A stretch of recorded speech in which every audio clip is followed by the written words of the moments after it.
What's up, guys? Welcome to another Dragon Ball Super Fusion World video. Just coming off of a ultimate battle. The ultimate battles are sort of like these high-end store events where you could win something really cool, like this winner Vegito right here. There's also a top 8 Khalifa, but I moved mine to a friend, so that's why it's not in this video.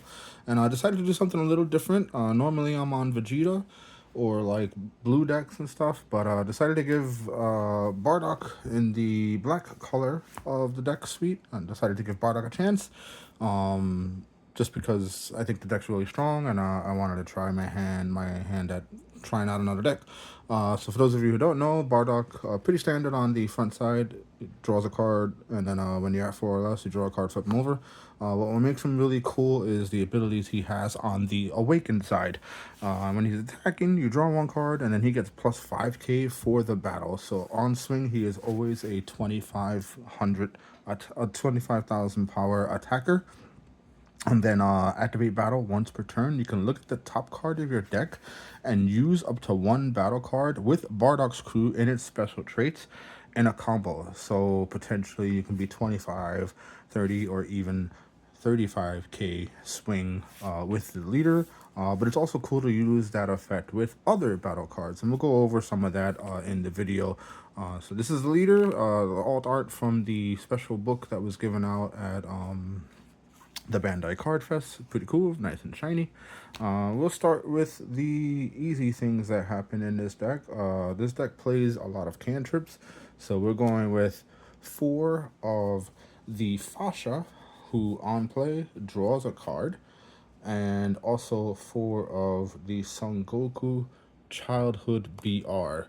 So you have 8 ways to draw a card. They're 5k combos. The Fasha is also a Bardock's crew.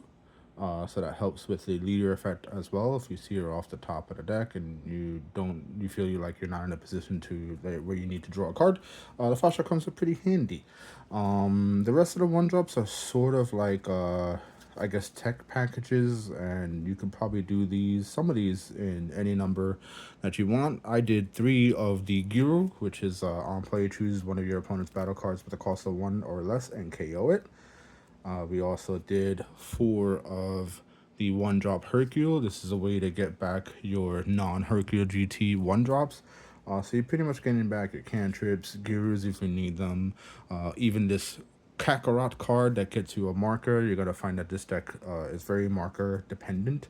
And then running out the 1-drops is 3 copies of the Power Brothers. These are used to sort of like lock your opponent down. If you have a problematic border card, you can get rid of them.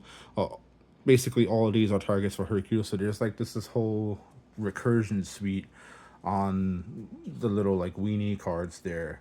Moving on to the rest of the curve, you have the 2-cost Pan. You play 4 copies of that.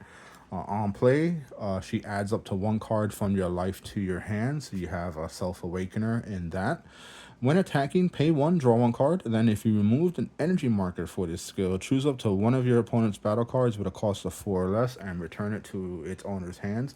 This is one of the main ways to like play into getting rid of Jiren. I think red is like this deck's probably worst matchup somewhat, just because the Jiren is really strong. You have other ways to get rid of it, but this is one way to get it off the board and into your opponent's hand. Sure, they can play it again the following turn, but if you're trying to go for a kill turn or trying to rush them down, this is a way to get around the Jiren deck and the problem that it can cause. Running out the 2-drops, this is probably like the only flex spot in the deck, because I've seen a lot of builds where they play like Borgos over this, or they'll play the 2-drop Bardock promo that was given on the release event. I prefer the Shuges because it's a one. I mean, it's mostly the same stats as those other cards. I just like the 20k off rip without having to worry about comboing a card or anything like that.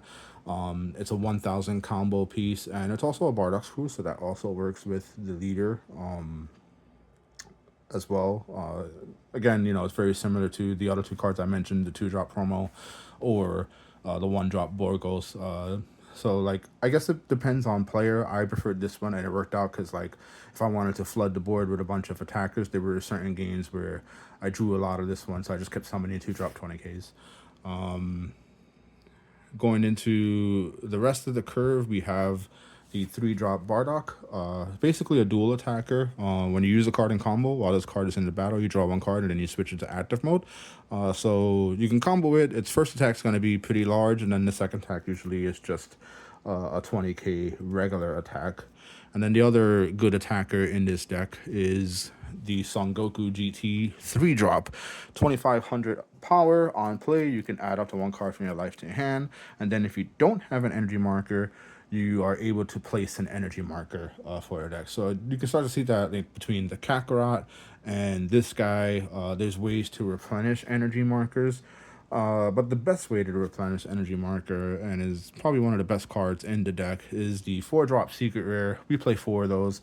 30k attacker. When attacking, if you don't have an energy marker, you can create an energy marker. And then at the end of your turn, if your energy marker is removed from the game during this turn, you draw a card that does stack per copy. So if you have 2 copies of this card and you use your energy marker that turn, you'll get to draw 2 cards. This is like a way to like replenish your hand on top of, you know, being a really good 4-drop battle card. Then the last attacker is 3 copies of the Double Striker Bardock, 35k attack, double strike, so it does 2 damage. And then once per turn on your turn, if you have 2 or more cards in your combo area, you get to destroy one of your opponent's cards. It doesn't matter what it is.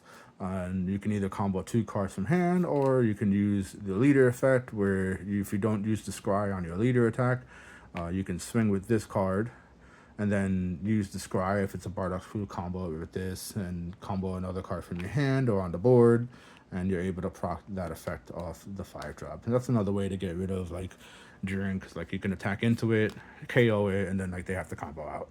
And then of course the super combo for the deck, we use 4 copies of Bulla, and then to round it out, we do have 3 pieces of removal, and those are the 10x Kamehamehas, where activate main, choose 1. You can choose up to 1 of your opponent's battle cards with the cost of 2 or less and KO it. But if you remove an energy marker, you can choose up to 2 of your opponent's battle cards with cost 3 or less and KO them. So it's a nice way to get rid of weenies, and it's a pretty simple deck. It does what it does. The card pool is very small, so these are literally like the best of the black cards that are currently in Fusion World for set 3. This deck is mostly starter deck and set 3 cards. So, and this is like half the list. So really quick deck profile. And those were my choices. Again, you know, we got the Vegito, so yay for that. And I'll be entering a couple of more. I got some other decks that I want to try out. So we'll see how we do with those. Thanks for watching, and catch you on the next one.